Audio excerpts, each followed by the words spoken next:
Hello, Arlan. Your video was recommended to me. No doubt because, yes, I'm a relativist and a skeptic, and yes, relativism does lead to skepticism. The ancient skeptics, Pyrrhonistic skeptics, didn't even really bother to argue for relativism. They just used a form that was common sense to everybody, perspectivism. You know, the idea that if you see a house from that side and I see it from this side, I say it's made of bricks and you say it's made of wood. Perhaps it's made of brick on that side and wood on the other. This is perspectivism. And they use that because, yes, it argues for skepticism. But before I go on, I want to talk about words a little bit in this sense of what people think something means. Um, if everybody thinks that when it rains, it means the sky god is angry, that's not really what it means. You don't get true meaning from consensus.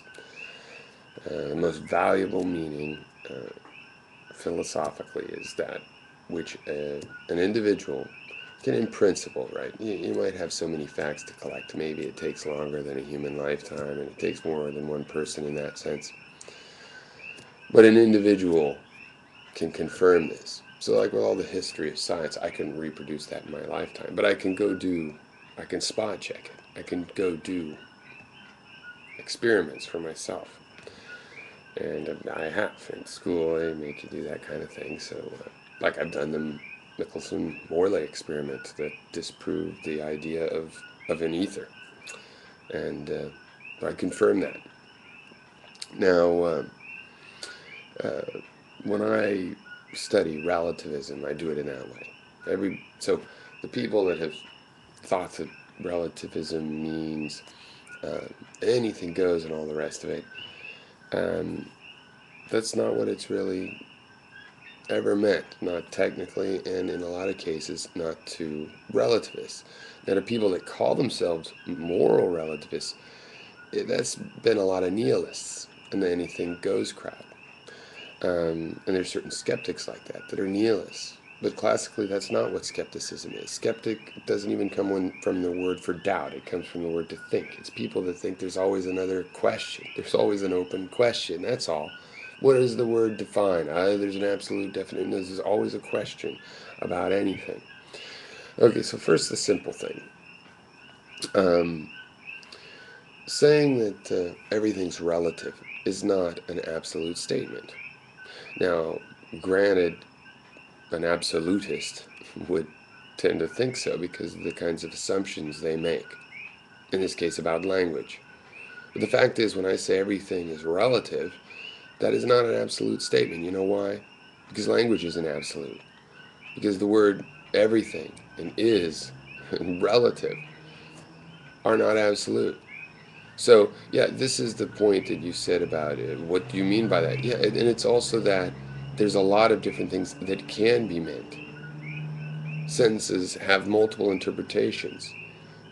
And if they didn't, we couldn't communicate because we have to put them up and see if our interpretations overlap. That's what we do. We check.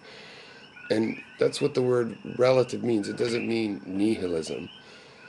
It means things are relative, that you relate them. It doesn't mean you're isolated and all yourself and you can't compare. It means that you have relationships and you should study the relationships. It doesn't mean, oh, I have perfect self knowledge. No skeptic thinks that. Again, not if they're really a skeptic, technically based on how the logic works out.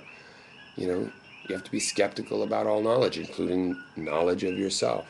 And a relativist is especially well equipped to do this because we have this consciousness, this ego, and we know it isn't everything. It's not in touch with all the blood flow and everything in the body. We know that it has relationships to those things, that it thinks are it and part of it. It has relationships. It isn't those things directly, it has relationships to them. And that's what relativism is about, is that you can get relationships, right? And the idea is, well, we won't be able, if we don't know absolute values, we can't do anything. No, that's not true. Velocity is relative. but you know something about velocity. You don't know what your absolute velocity is, but you know what your velocity is relative to that wall that you're heading toward. And in terms of the terms not being absolute, I'm not just saying that as a, well, I'm going to throw some mud in the water.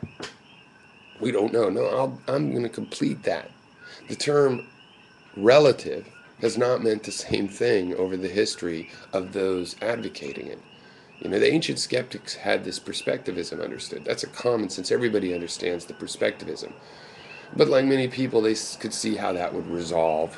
You know, relative velocities could resolve. If there's an absolute reference frame, you just use that one. Calculate everything from that one. Okay.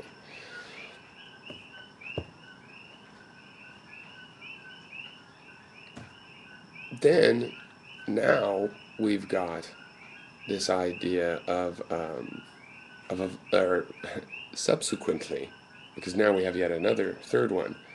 And subsequently, there's a big error where we had the relative velocity, you know, Galilean relativity. Okay, there is no, you can't say who's in the rest frame. There is no actual rest frame. The, the Earth is just a relative rest frame that we use for convenience. Okay. And that starts to get weird, but we have a little bit of a common sense access to velocity relativism.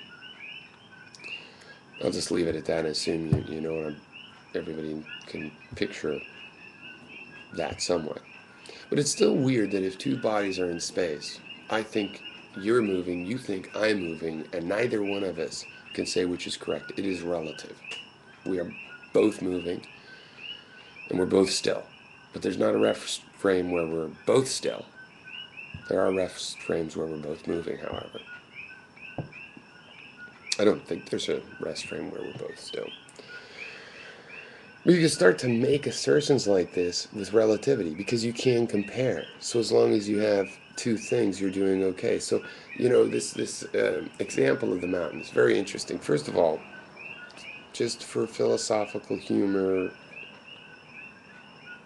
sake, it was a hypothetical mountain. So the mountain doesn't actually exist, right? Okay.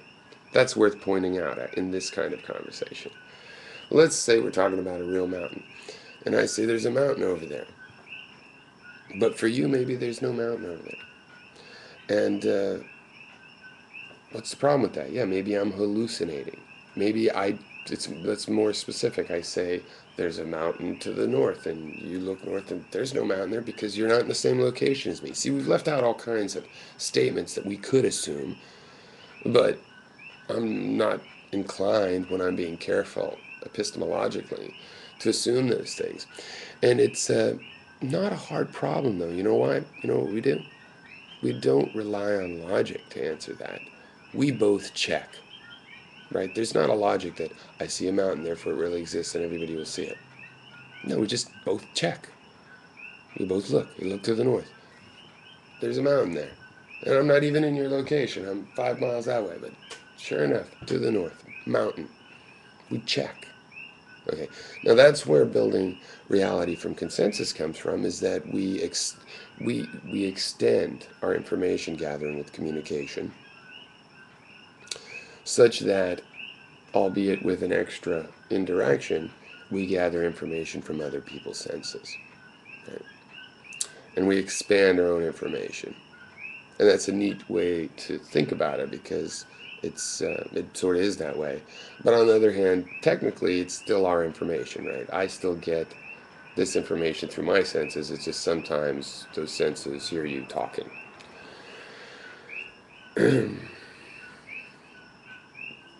So I don't think true relativity, taking the principle of relativity, that things can not be known in themselves, but they can be compared.